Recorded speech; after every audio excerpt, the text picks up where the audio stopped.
Tandaan nyo, kung nasaan man kayo ngayon, kung sino man kayo, may pag-aasang magbago buhay nyo.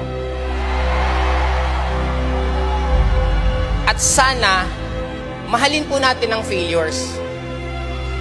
Mahalin po natin ang problema. Sino ba kasi nagsabing kalaban natin ang problema? Ang problema, kakampi natin. Walang naging successful na tao na hindi nahirapan.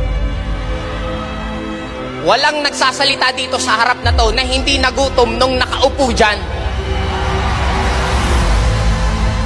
Puyat, pagod, rejection, nginingitian lang namin yan.